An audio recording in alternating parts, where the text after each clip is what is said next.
Perkenalkan, nama saya Timothy Varian Ponto dengan NIM 210811030203 dari kelas Ganjil Ilmu Pemerintahan tahun 2021. Dan saat ini saya akan membahas materi dari bahasa Indonesia tentang bahasa dan jenis surat dinas. Surat menyurat merupakan sebuah jenis komunikasi yang berbentuk tulisan. Dalam hal pemenuhan bahasa surat dinas yang baku, ada sumber-sumber aturan yang dipakai sebagai acuan. Yang pertama yaitu pedoman umum ejaan bahasa Indonesia. Yang kedua pedoman umum pembentukan istilah. Yang ketiga tata bahasa Indonesia. Yang keempat Kamus Besar Bahasa Indonesia sebagai pusat bahasa. Praktik berbahasa surat dinas menjadi hal yang paling penting sehingga dalam perkuliahan mahasiswa diharapkan dapat mengkritisi contoh-contoh surat dinas yang ditemukan mereka di lapangan. Selanjutnya yaitu bahasa surat. Pada umumnya surat terdiri atas yang pertama kepala atau kop surat, yang kedua tanggal surat, yang ketiga nomor surat, yang keempat lampiran, yang kelima hal atau perihal, yang keenam alamat tujuan, yang ketujuh sifat surat, yang kedelapan salam pembuka, yang kesembilan alinea pembuka, alinea inti dan alinea penutup, yang kesepuluh salam penutup, dan yang kesebelas nama penanda tangan surat, yang kedua belas tanda tangan, inisial, logo atau lambang, dan yang ketiga belas atau yang terakhir adalah NIM atau NIM. 1. Kalimat pembuka surat. Salah satu hal penting di dalam surat yaitu kalimat pembuka surat. Kalimat pembuka surat berfungsi sebagai pengantar isi surat yang mengajak pembaca untuk memperhatikan pokok surat. Contoh kalimat pembuka yang benar: sehubung dengan surat saudara tanggal 22 Juli 2003 nomor 225-U-angka Romawi 4-2003 tentang permintaan tenaga pengajar bahasa Indonesia untuk orang asing, kami ingin menanggapi beberapa hal sebagai berikut. Yang kedua, kalimat penutup surat. Bagian penutup surat dapat berupa harapan pengirim surat atau ucapan terima kasih kepada penerima surat. Contoh yang pertama, demikian agar saudara maklum adanya.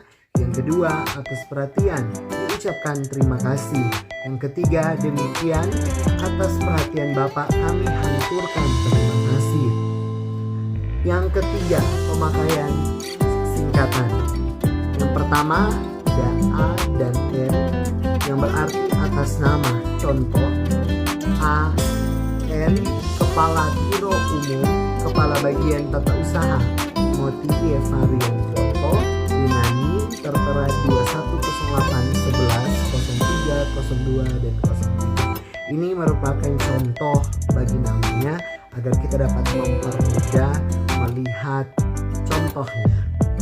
Selanjutnya ANB yang berarti atas nama beliau. Contoh, Menteri Pendidikan Nasional ANB, Sekretariat Jenderal Timothy Y.R. Ponto dengan tertera NIM di bawah. Selanjutnya ada UB yaitu untuk beliau. AN Sekretaris Jenderal Kepala Biro Hukum dan Organisasi.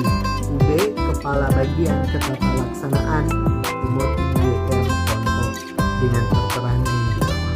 Selanjutnya yaitu A dan P atas perhatian. AP Kepala Biro Hukum dan Organisasi, Kepala Subbagian Tata Usaha dan tertera nama di bawah dan NIM. Itu hanya sekedar contoh untuk nama dan NIM-nya ya. Saya menggunakan nama saya agar lebih mudah untuk dimengerti. Selanjutnya APB atas perintah beliau. Contohnya yaitu Menteri Pendidikan Nasional APB, Kepala Biro Perencanaan dan Kerjasama Luar Negeri. Selanjutnya PLH Pelaksana Harian, PLH Kepala Biro Keuangan, Kepala Bagian Anggaran. Selanjutnya WKS Wakil Sementara, WKS Kepala Biro Keuangan, Kepala Bagian Perencanaan dan Kerjasama Luar Negeri. Yang kedelapan ada UP untuk perintah. Yang terhormat Kepala Biro Kepegawaian Departemen Pendidikan Nasional UP Kepala Bagian Mutasi Dosen, Jalan Jenderal Sudirman, Senayan, Jakarta. Yang keempat ada jenis surat. Yang pertama yaitu nota dinas. Nota dinas adalah surat yang dibuat oleh atasan kepada bawahan untuk atau oleh bawahan kepada atasan langsung, atau yang setingkat berisikan catatan atau pesan singkat tentang suatu pokok persoalan kedinasan. Kedua ada memo. Memo adalah catatan singkat yang diketik atau tulis tangan oleh alasan kepada bawahan tentang pokok persoalan kedinasan. Yang ketiga ada surat pengantar. Surat pengantar adalah surat yang ditujukan kepada seseorang atau pejabat yang berfungsi untuk mengantar surat, dokumen, barang, dan atau bahan lain yang dikirim. Surat pengantar dapat berbentuk surat biasa atau surat berbentuk kolom. Dan yang keempat ada surat edaran. Surat edaran merupakan surat yang berisi penjelasan atau petunjuk tentang cara pelaksanaan suatu peraturan perundang-undangan dan atau perintah.